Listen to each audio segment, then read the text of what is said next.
जय माँ इंद्राक्षी जय अम्बे। ओम नमः शिवाय।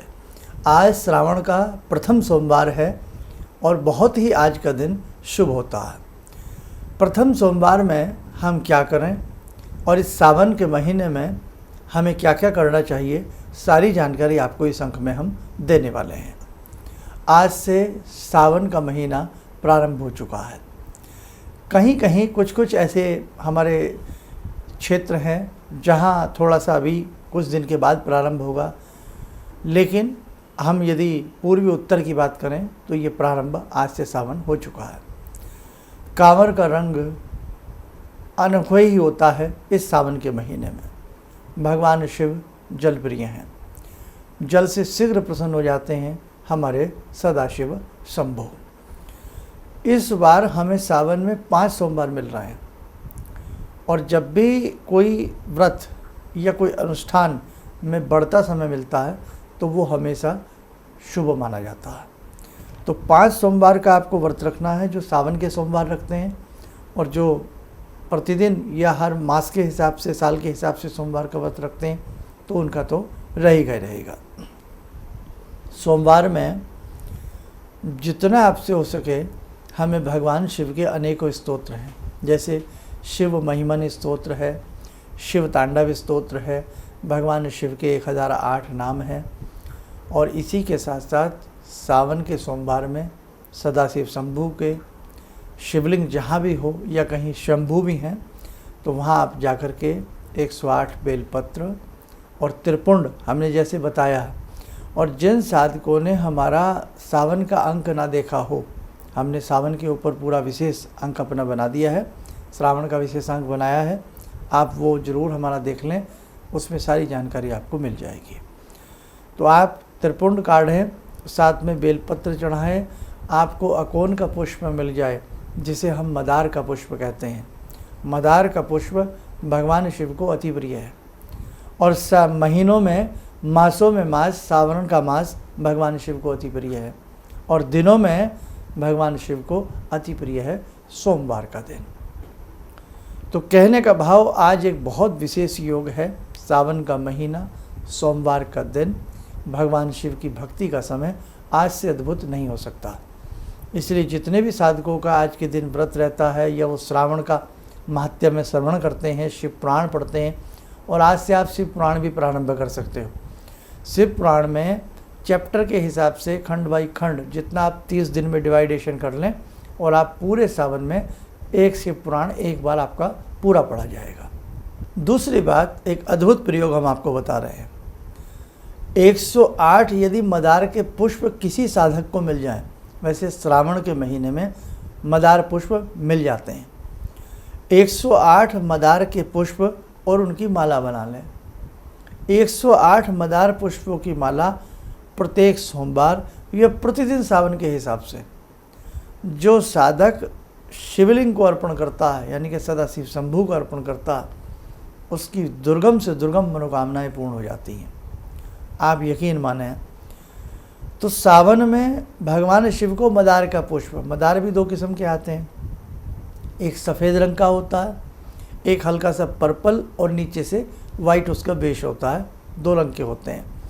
तो चाहे आप वो पर्पल रंग का चढ़ा सकते हैं और चाहे आप बिल्कुल सफ़ेद रंग का मदार का जो पुष्प होता है वो चढ़ा दें तो अति उत्तम रहता है। सावन में आप चढ़ाएं, शीघ्र आपकी मनोकामना पूर्ण होगी, भगवान शंभु आपसे प्रसन्न होंगे। 40 दिन 5 पुष्प मदार के, 5 बताशे, 1 लोटा जल यदि आप शिवलिंग पर चढ़ाते हैं, ये भी एक अद्भुत प्रयोग है और ये अनेकों लोगों ने इस प्रयोग को करके देखा है। क्योंकि जैसे जैसे बरसात बढ़ती जाएगी वैसे वैसे मदार के पुष्प बड़े कोमल होते हैं, हल्की सी कोई ठसक पहुँची नहीं, बूंद लगी नहीं, वो टूट करके नीचे गिर जाते हैं। और जैसे जैसे ठंडी का मौसम बढ़ता है तो मदार के जो फूल होते हैं वो समाप्त होने प्रारंभ हो जाते हैं।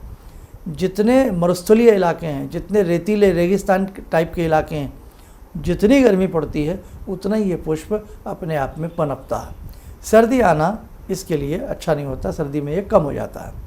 आप क्या करें, सुगमता से आपको अब नियम बना लेना, सावन में मुझे जितने फूल मिल जाएं, कहीं पेड़ हों या कहीं बाज़ारों में भी आते हैं, हमें 3 पुष्प मिल जाएं या कितने पुष्प मिल जाएं, आप वो चढ़ाइएगा, आपको बहुत आनंद आएगा। सावन के सोमवार में भगवान शिव को धतूरा, काला धतूरा मिल जाए या आम धतूरा जो होता है वो मिल जाए, धतूरा मिल जाए तो वो भी बहुत अच्छा होता है। और बेल पत्र के साथ साथ बेल का फल मिल जाए तो वो भी बहुत अच्छा होता है।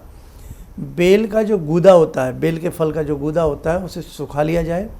सुखाने के उपरांत भगवान शिव के किसी भी मंत्र से सोमवार के दिन उसका यज्ञ किया जाए या श्री लक्ष्मी का यज्ञ किया जाए तो श्री लक्ष्मी शीघ्र प्रसन्न होती है। बेल के गूदा और उसे घी में मिक्स करके उसका यज्ञ किया जाए।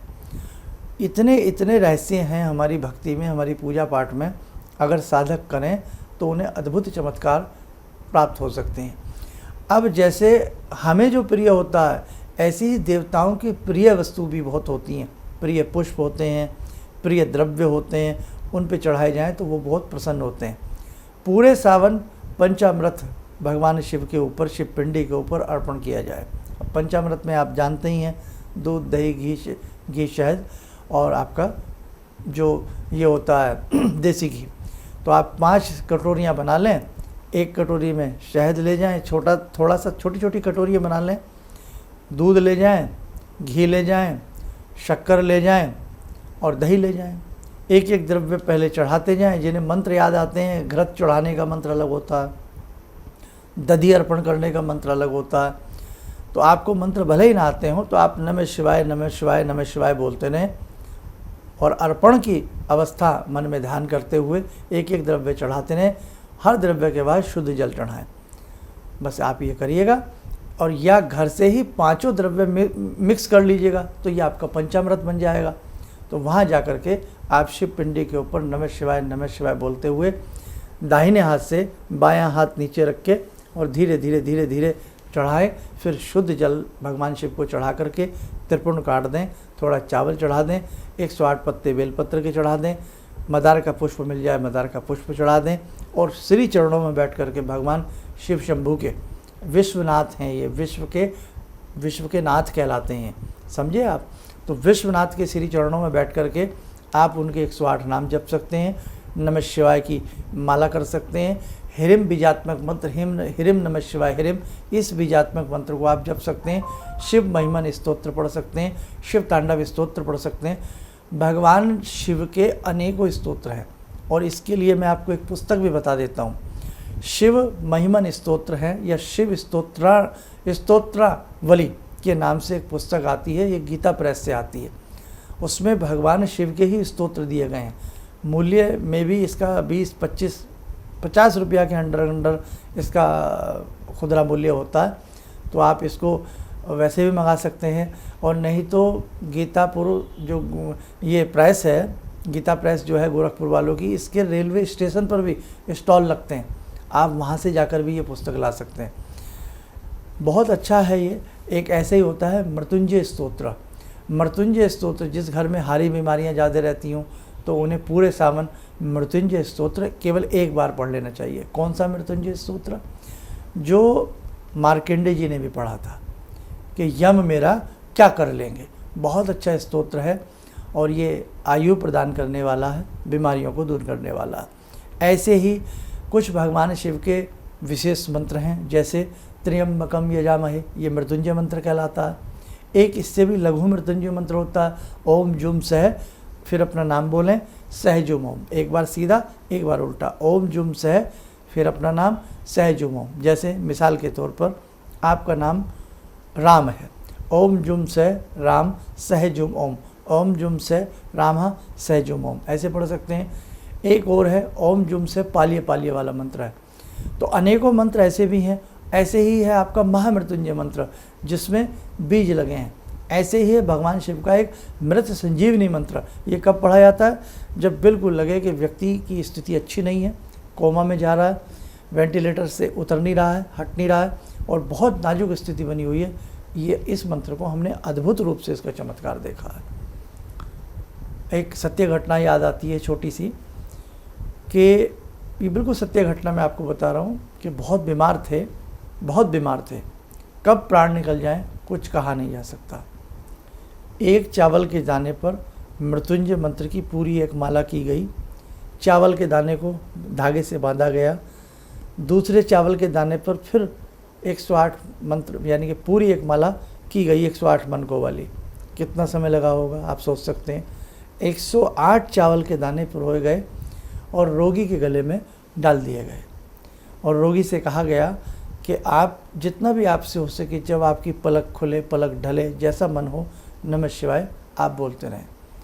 आप यकीन नहीं करेंगे कि कहाँ उस व्यक्ति की स्थिति थी कि अब गया और अब गया।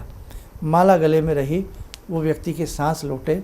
हो सकता है यमराज के गण भी पीछे चले गए हों, दूत पीछे चले गए हों, लेकिन भैया अब भगवान की लीला है, वो जाने।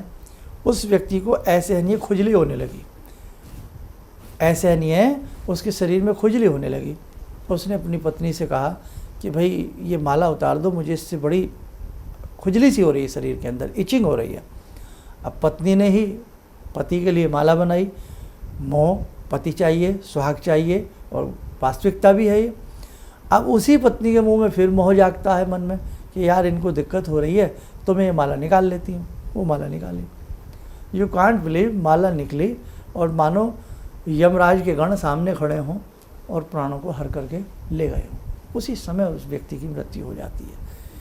तो कहीं ना कहीं क्या जब तक वो माला रही, यम पाश उसको अपने बाहुपाश में बांध नहीं सके। अर्थ निकालिए आप कि जब तक वो माला शायद 2 रात 4 रात जितना भी रही, हालांकि मृत्यु की तिथि निश्चित होती है, जन्म तिथि निश्चित होती है, मृत्यु तिथि भगवान ने हमारी निश्चित की हुई है, लेकिन कई बार निश्चित तिथियों को भी भक्ति के बल पर टाला जा सकता है। आप जितने मन से किसी साधना को करेंगे आपको उतनी ही उसकी साधना का असर देखने को मिलेगा।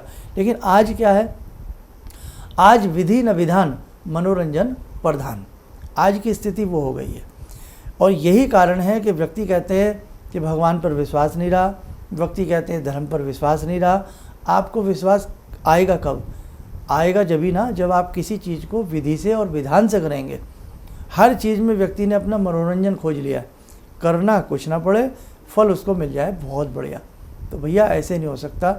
और आज का समय ऐसा आ गया है, सुस्ती, प्रमाद, आलस्य सबके मन में भर गया है। इसलिए भगवान को पाने के लिए आसान नहीं है।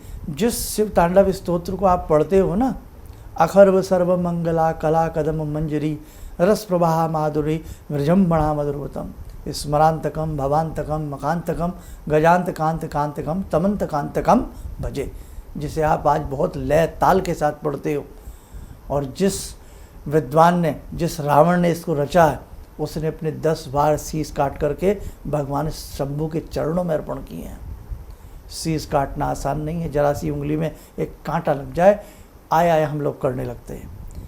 तो हम ये नहीं आपको कह रहे हैं कि आप शीश काटें, लेकिन उस भाव को समझें। आज हम शीश नहीं काट सकते। जिस मस्तिष्क में हमारे मैल भरा है, जिस मस्तिष्क में गंदगी भरी है, जिस मस्तिष्क में न जाने क्या क्या चीज़ें हमारे चलती रहती हैं, तो हम किसी अपनी एक ऐसी बुराई को भी भगवान शिव के चरणों में सदा सदा के लिए अर्पण कर सकते हैं, उसको हम छोड़ सकते हैं। तो कोई भी चीज़ आसान नहीं है। महर्षियों के शरीर थे, दीमक जम जाया करती थी, मट्टी जम जाया करती थी शरीर के ऊपर, तब जाकर के कहीं भगवान की प्राप्ति होती थी। और वो भी कब? जब सतयुग था। आज ये कलयुग है साहब, इसमें आप इतना जल्दी किसी चीज़ को ना समझें। बेल का पत्ता नाक से छुलाओ, कान के पे लटकाओ और भगवान प्रसन्न हो जाएंगे। तकिए के नीचे बेल का पत्ता रख लो, पति की उम्र बढ़ जाएगी। अरे ये कैसे हो सकता है ऐसे? मतलब बिल्कुल हम अंधविश्वास की दुनिया में जा चुके हैं।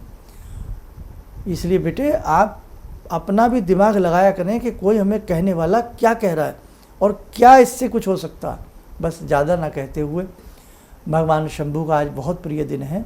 बहुत अच्छे से ये सावन के सोमवार आप व्रत रखना, भगवान की पूजा करना, मंदिर में जाकर के जैसे जैसे हमने बताया, चाहे आप वैसे करना या आपकी अपनी कोई विधि है, बस कहने का भाव जैसे भी आप करना, लेकिन बिना भावना के आपकी पूजा भगवान शिव स्वीकार नहीं करेंगे। अपने घर में सबका, बड़ों का मान सम्मान करना, सबको प्रसन्न रखना। भगवान शिव के परिवार में वहीं सर्प है, वहीं मयूर है, कोई झगड़ा नहीं है, वहीं नंदी है, वहीं व्याघ्र है, कोई झगड़ा नहीं है। देखा ना आपने, कि सारे भगवान शिव के परिवार में कितने प्रसन्न बने रहते हैं। तो ऐसे ही हम जिस सोसाइटी में रहें, जिन लोगों के संग रहें, आप सबसे प्रसन्न रहें, वो आपसे प्रसन्न रहें, वहाँ संतोष का वातावरण बना रहे, तभी भगवान शिव की परिवार की मर्यादा की हम गरिमा रख सकते हैं, और तभी हम समझ सकते हैं कि हम वास्तव में भगवान शिव के सच्चे और अच्छे भक्त हैं। हम उनको अनुकरण करके अपनी साधना को आगे बढ़ा रहे हैं। मज़ा आ जाएगा। आइए, समय हो चला आज की साधना का। जुड़ते हैं सदाशिव शंभू से। ओम आत्मा त्वं गिरिजामति सहचरा प्राणा शरीरं गृहं पूजा ते विषयोपभोग रचना निद्रा समाधिस्थिते संचारा पदयो प्रदक्षिण विधेः श्रोत्राणि सर्वागिरो यद्यात् कर्म करोमि तद्दखिलं शम्भोस्तवाराधनम् चन्द्रोद्भासितशेखरे स्मर हरे गंगाधरे शंकरे सर्पे भूषितकण्ठकर्णविवरे नेत्रोत्तवे स्वानरे दन्ते त्वकृतसुन्दरां वरदरे त्रैलोक्यसारे हरे मोक्षार्तिं कुरु चित्तवृत्त्यमचलं मन्येस्तु किं कर्म वे वन्दे देव उमापतिं सुरगुरुं वन्दे जगत्कारणं वन्दे पन्नगभूषणं मृगधरं वन्दे पशूनां पतिं वन्दे सूर्यशशाङ्कवह्निनयनां वन्दे मुकुन्दप्रियं वन्दे भक्तजनश्रयं च वरदां वन्दे शिवं शङ्करम् ॐ कर्पूरगौरं करुणावतारं संसारसारं भुजगेन्द्रहारं सदा वसन्तं हृदयारविन्दे भवं भवानी सहितं नमामि भवं भवानी सहितं नमामि। कवच बना लें, ध्यान करें, भगवान शिव का शुभ आशीष हम सबके ऊपर बरस रहा है।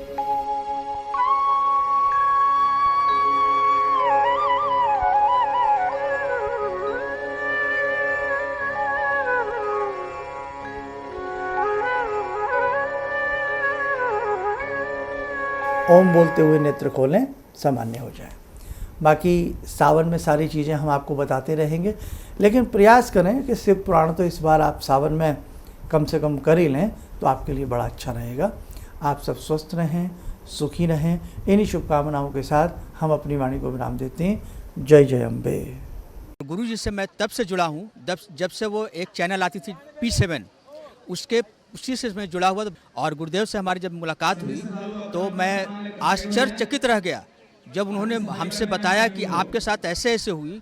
तो मैं इतना आश्चर्य हो गया कि इन्हें कैसे मालूम, और इतना बढ़िया इन्होंने बताया जिसके वजह से मैं आज तक उनसे प्रभावित हूँ। और इनका बताने का शैली वगैरह इतनी बढ़िया है जो हम अपने क्लास के टीचर से भी उतना बढ़िया नहीं समझ पाते थे। ये हमें बहुत पसंद आई। और दूसरी बात कि इनके साथ जितने भी मैं जब से जुड़ा रहा, जो भी समस्या आई, मैं बहुत ही अच्छा तरह से मेरे सॉल्व होते चले गए। और आज तक मैं उनके आशीर्वाद से मैं बहुत सुखी हूँ। किसी भी समस्या के समाधान के लिए मिले प्रसिद्ध हस्तरेखा एवं वास्तु विशेषज्ञ प्रोफेसर धर्मेंद्र शर्मा जी से। नोट: शिविर में भाग लेने हेतु एवं व्यक्तिगत रूप से मिलने के लिए कॉल करने का समय सुबह 10 बजे से शाम 6 बजे तक। हमारे विभिन्न ज्ञानवर्धक कार्यक्रम देखने के लिए आप हमें अभी सब्सक्राइब करें, बेल आइकन को प्रेस करें ताकि आप देख सकें हमारा कार्यक्रम सबसे पहले। और अधिक जानकारी के लिए फेसबुक पेज को लाइक करना न भूलें।